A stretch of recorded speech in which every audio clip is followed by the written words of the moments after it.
इसके बाद सनत कुमार ने कथा सुनाई है अंधकासुर की उत्पत्ति।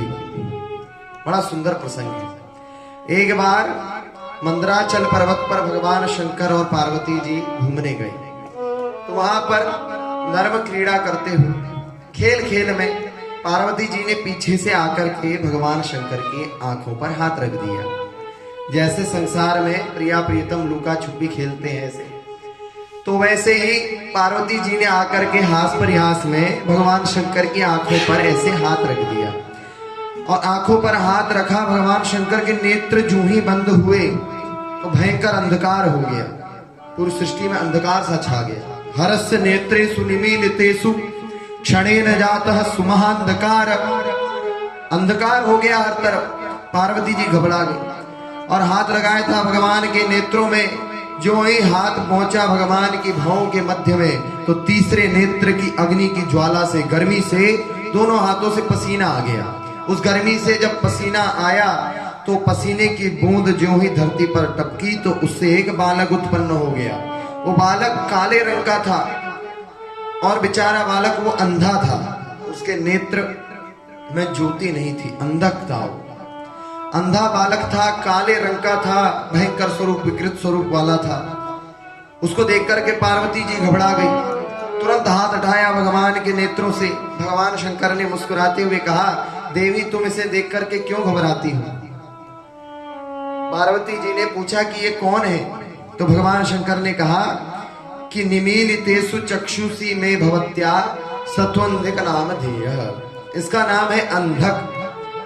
ये मेरा और तुम्हारा पुत्र ही है। तुमने मेरे हाथों नेत्रों में जो हाथ लगाए थे, तुम्हारे पसीने से ये स्वेद जो पसीने से उत्पन्न हुआ है, ये तुम्हारा ही बालक है। अब तुम इसकी रक्षा करो। पार्वती जी ले गई, उस बालक को नहलाया धुलाया और उसका पालन पोषण करने लगी बड़े प्रेम से। तो एक बार हिरण्याक्ष दैत्य ने अपने भाई की संतान उत्पत्ति देख करके कि हिरण्यकशिपु की तो इतनी संतान हो गई, वो निसंतान था, उसकी कोई संतान नहीं थी। तो हिरण्याक्ष ने सोचा कि मैं भी तपस्या करूं संतान प्राप्ति के लिए। भगवान शंकर की तपस्या करने लगा। भगवान शंकर ने तपस्या से प्रसन्न होकर के दर्शन दिया। हिरण्याक्ष ने कहा कि मुझे पुत्र की प्राप्ति हो जाए, ऐसा वरदान आप दो। मुझे बड़ा वीर, अपने ही समान वीर, शक्तिशाली, बलशाली, जो कि मेरे राज्य के सुख को भोग सके, ऐसा वीर पुत्र चाहिए। भगवान शंकर ने कहा, देखो तुम्हारी हाथ की रेखाओं में तो पुत्र प्राप्ति का कोई योग नहीं है, तुम्हारा पुत्र हो नहीं सकता, लेकिन तुमने तपस्या की है, इसलिए मैं कृपा करके तुम्हें अपना पुत्र दे देता हूँ। मेरा पुत्र है अंधक, ममात्मजम तो अंधक नामधेयम। वो मेरे ही समान शक्तिशाली है और तुम्हारे जैसे ही गुणों वाला है।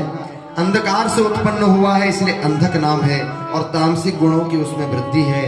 तो तुम उसको अपने साथ ले जाओ, वही तुम्हारा पुत्र होगा आज से। पूज्य प्रेम नारायणाचार्य जी महाराज की ऐसे ही दिव्य प्रवचनों का आनंद लेते रहने के लिए चैनल को सब्सक्राइब करें। नई वीडियोस की नोटिफिकेशन सर्वप्रथम प्राप्त करने के लिए बेल आइकन को दबाएं। डिस्क्रिप्शन में दिए गए लिंक्स के द्वारा पूज्य महाराज श्री को सभी सोशल मीडिया प्लेटफॉर्म्स पर फॉलो करें। पूज्य प्रेम नारायणाचार्य जी महाराज का ये दिव्य संकल्प है कि श्रीमद् भागवत कथा एवं श्रीमद् वाल्मीकि रामायण कथा के माध्यम से शास्त्रों का ज्ञान जन जन तक पहुंचाया जाए। महाराज श्री के इस दिव्य संकल्प में आप भी श्रीमद् भागवत कथा एवं वाल्मीकि रामायण कथा का आयोजन करा करके सहयोग कर सकते हैं। पूज्य महाराज श्री से श्रीमद् भागवत कथा एवं श्रीमद् वाल्मीकि रामायण कथा करवाने हेतु दिए गए नंबरों पर संपर्क करें।